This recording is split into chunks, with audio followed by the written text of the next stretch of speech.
Alright, this is Beamer Merchant, provider of quality used BMW parts. Check us out. You're looking at the front bumper of a 2003 BMW 325i. This is the pre-facelift model. It's a four-door sedan. In this video, we're going to go ahead and show you how to remove the front bumper, the tools that we're going to use, and also we're going to go ahead and show you how to remove your fog lights. Okay, so let's get started. Okay, so how do you remove your fog lights, and why would you want to replace your fog lights? Well, maybe your bulb went out, you might need to replace that, or in most cases this end of the car, as you can see with the damage, is exposed to a lot of debris, rock pits. I've seen in most cases where a rock hits a glass, shatters or breaks, and then you have to replace it. So we're going to show you how to replace that fog light. What we need to do is we need to come to this end here. Now in this case we went ahead and took out the wheel, the tire. You don't have to, you might just turn the wheel all the way to your right. What you need here is access to the back here. See right there, there's the fog light. In this case we're going to go ahead and remove this lower end splash guard. Pretty simple process, no worries. Two 8mm bolts that connected at the top. There's one right here, and then my focus, and there's another one back there. So once you go ahead and take those two bolts off, this whole panel, all you have to do is slides out from the bottom, and I believe that's where your ambient temp sensor is located. So if your dash is reading a -40 temperature, this is also the process on how to replace your ambient sensor.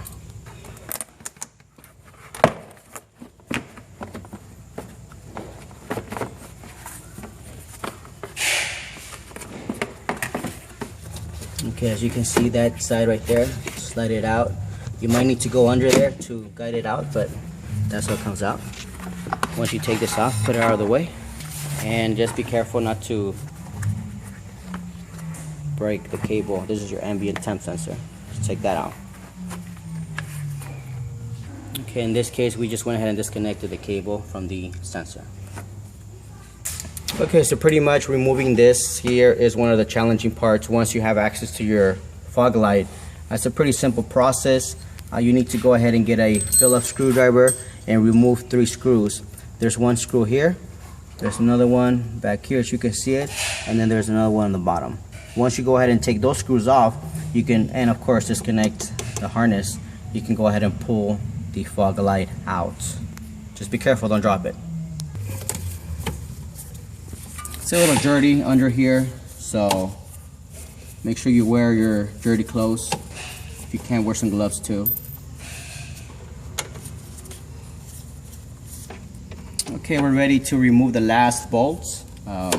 Again, just be careful when you remove that one that you have access to the fog light and it doesn't fall down. So all 3 bolts are off. You pull it out, disconnect it, and you're all set. Now if you notice, there's a bracket right there, a black one right there. Okay, if you notice that your fog light is not attaching or it's falling off, that could be the problem.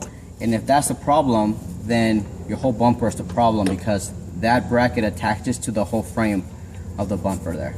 It's not like a E46 where they're separate. This is a whole bracket right there. Yeah.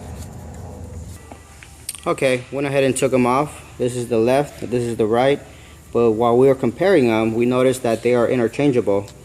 This right one will fit the left and vice versa. So there you go.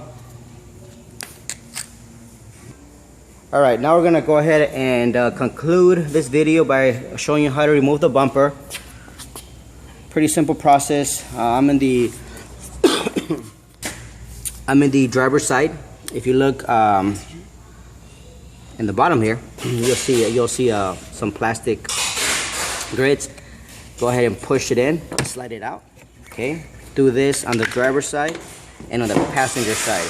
So once you do this, what happens is it gives you access to an inverted Torx that sits right here.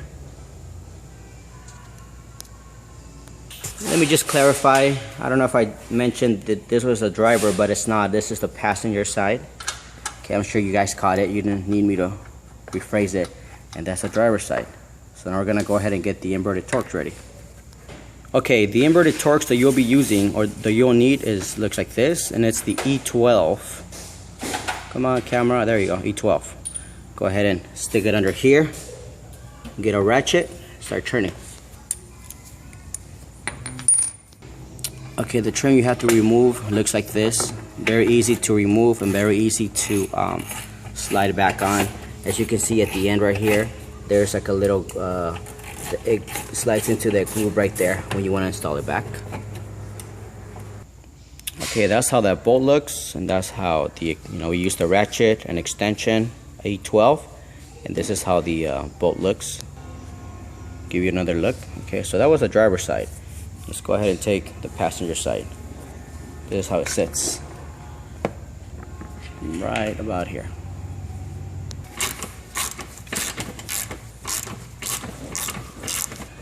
Once you use the ratchet towards the end, once it's loose, you can go ahead and remove the bolt with your fingers. Okay, we're gonna ahead and remove the bolts, fog lights. I believe the last thing that's left are the connectors to the horns, but we can go ahead and remove them towards the end. See, what I did is I went ahead and pulled it out. That's one horn right there. Disconnect the wire.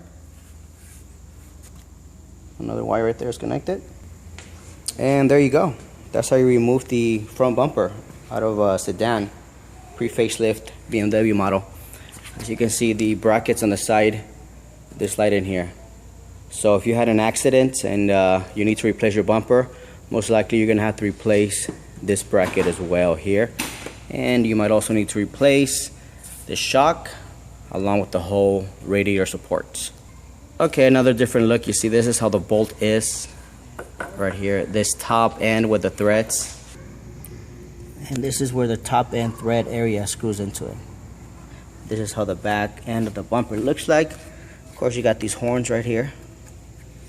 And this is the bracket I'm talking about too. So this is very important. This and this area here. And this bumper, you got this trim, very easy to pop out. Pop these sides first, and then you pop this one towards the end, and most of the time they're held by screws like this one here. And that concludes our video. We showed you how to remove the front bumper, fog lights, tools we used, and the steps. Hope you enjoyed it. If you have any questions, comments, please let us know. If you need any parts for your E46 model, visit our website. And as always, thanks for watching. You have an awesome day. Rock on.